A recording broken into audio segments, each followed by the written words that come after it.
এছাড়া এবং কবে কি? গতকাল রাত্রিতেই শোকজের চিঠি পেয়েছিলাম। আমাদের দলের মাননীয় পরিষদীয় মন্ত্রী, কৃষি মন্ত্রী এবং ডিসিপ্লিনারি কমিটির অন্যতম সদস্য শুভনদেব চট্টোপাধ্যায়ের একটা লিখিত চিঠি এবং 31 সেকেন্ডের একটা ভিডিও ক্লিপ, যেটা আমারই বক্তব্য ছিল, সেটাকে উনি পাঠিয়েছিলেন। কাল রাত্রিতে পেয়েছি। আজকে সকাল 9টা 35 মিনিটের মধ্যে যথাযোগ্য মর্যাদার সঙ্গে, সম্মানের সঙ্গে সেই জবাব দিয়ে দিয়েছি, সকলের উত্তর দিয়ে দিয়েছি। কিসের মাধ্যমে উত্তরটা দিলেন?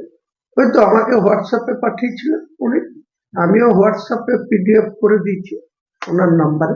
আপনি যে মন্তব্য করেছিলেন সেই মন্তব্য কি এখনো অনড় আছেন না? হয়তো আমি তো মন্তব্য, দলের বিরুদ্ধে তো কোনো কথা বলিনি।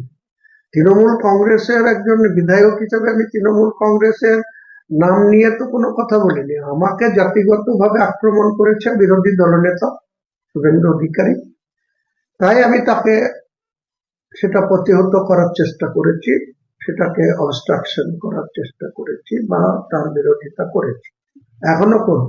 দল যদি এতে খুশি না হয় তো আপনার বিরুদ্ধে যদি দেখুন, এইসব প্রশ্নের কোনো মানে হয় না।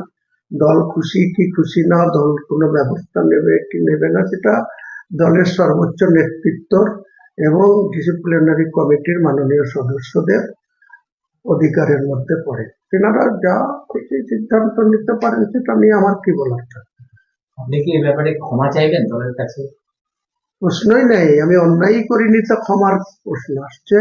আমি তো যে সকল যে লেটার, সেই লেটারে যা কোয়ারি ছিল, যা বক্তব্য ছিল, সেই লাইনেই তাদের উত্তর দিয়ে দিচ্ছি। এখানে অন্যায় নেই, তাহলে অন্যায়ের প্রশ্ন আসবে কেন?